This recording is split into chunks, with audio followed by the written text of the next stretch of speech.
Hi, I'm here with the Executive Vice President of International Sales at Dutch Features, Francoise Nieto-Fong. So, Francoise, tell us about the growing international opportunities for Dutch content. Well, Dutch Features is the prime independent sales company of Dutch content. We've been focusing on that because it hasn't been out in the market, and as you say, it has been rising in production value and in storytelling. The Dutch, I think, are masters at setting the worlds in which these stories are set, be it the 60s, the 70s, sports world, flower growing world. And I think that makes the stories very compelling. It's high-end drama, very interesting, deep stories with a lot of layers, interesting, real characters that are relatable to people. And I think that's what hooks the audience at prime time, because all our shows have been on prime time either in the Netherlands or in Benelux. And tell us about the Dutch Features business. You're primarily a distribution company. Where are the opportunities for you guys currently?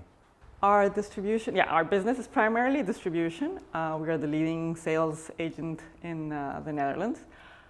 We do high concept series as well as feature films, and we do dramas, we do crime, we also do family.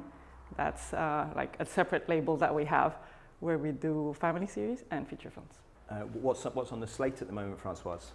Oh, very exciting. We have Black Tulip, which was on prime time in the Netherlands. It had 25% share, and it's a fantastic modern twist of Romeo and Juliet.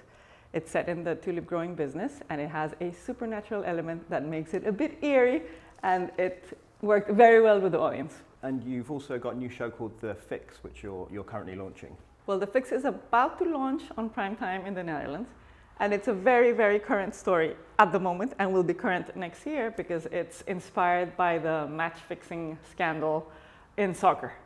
So the scandal is recent, and then we have the World Cup coming up. And so this is a high-end drama in the soccer world around match-fixing, which everybody who's in sports, a lot of male audience, but also female audience can relate to. It was in the papers, even if you're not into soccer. So it's just a really good drama set in that world of mafia and corruption, which then again, it's a mafia story, but from a different angle. There's clearly been an increase in international demand for overseas and foreign language content, especially in the English language territory, such as the UK and the US. And it's clear by the uptake of some of your shows that's now expanding to Holland and to the Netherlands. So you've done an interesting deal recently with AMC. Can you tell us about that?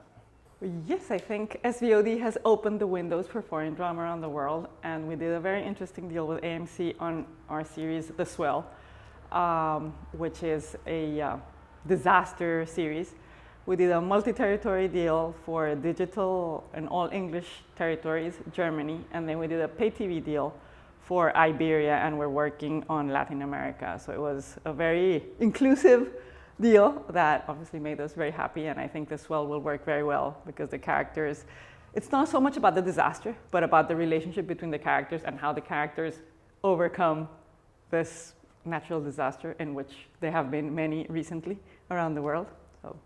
And what's been the impacts of the SVOD markets on your business? It seems to have opened up a lot of new windows for distribution companies. Well, I think because of the proximity, Germany is a very good territory for us.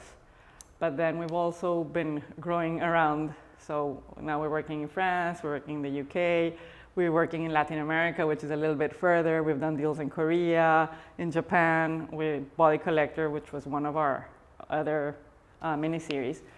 Worked very well in multiple territories in Asia, in Latin America, in Europe, in the US, and the UK.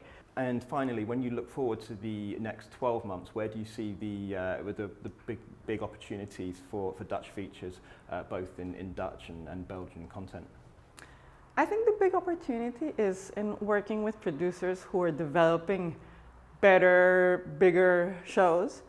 And I think as Dutch drama gets more requested, let's say, around the world, it's like a time to conquer the territories little by little. So I think in the coming year, we'll have more exciting series, more visibility. And I think once shows get a lot of visibility, then they start getting a lot of demand. And we are also, besides Dutch shows, we're beginning to get more Flemish shows. Belgian drama is very well known around the world right now. So we're beginning to work with Flemish producers. I think next year our slate will grow not only Dutch, but also Flemish and possibly content from other parts of the world. Thank you very much for your time, Francoise. Thank you, Jesse.